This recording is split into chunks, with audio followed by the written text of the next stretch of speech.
Hello, I'm Jerry Vieira, President and founder of the QMP Group. Thank you for joining us for our continuing series on the QMP sales process. Today's topic will be actually the buying process, the buyer's process, the client's buying process. Now, our sales process is very important, and that's what this series is all about, but an integral part of that sales process is the need to understand the client's buying process and make that the primary driver of our activities.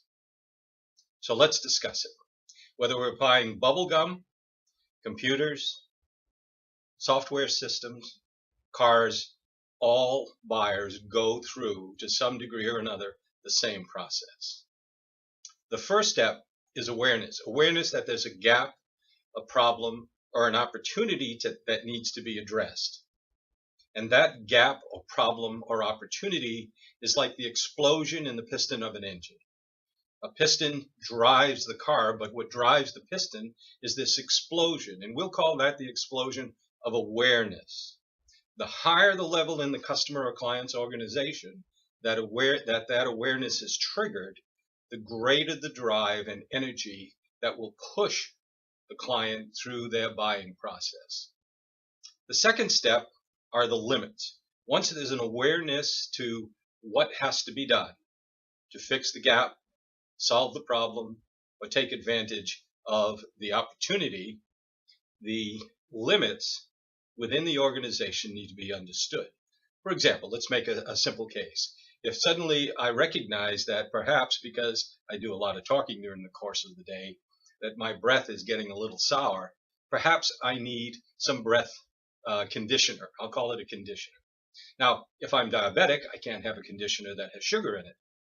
If, for example, I have a temporary filling, I probably don't want anything that requires chewing.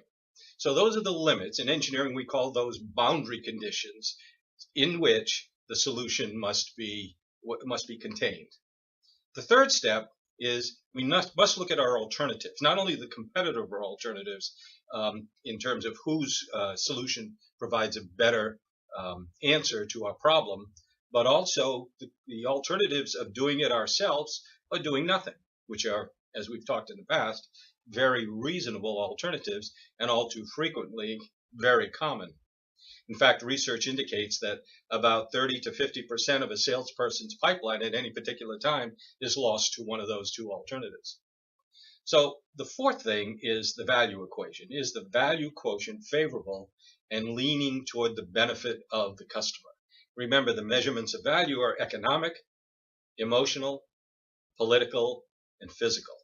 And so if the client believes and through their process evaluates it such that they believe the benefit they will receive far exceeds the energy and the activity and the economic investment they must make to avail themselves of that solution, there'll be a correct value quotient.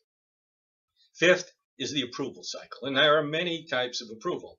Approval from having the family approve that this is the right car to buy, to approval that this particular solution or answer meets all of the regulatory requirements. And sometimes it's as extensive as a solution requiring that a new vendor be approved as a qualified supplier to that company. So the approval step can be very complex, and it can involve multiple layers in the organization. The sixth step is deployment. What will it take and how long can we expect the solution to take to become effective?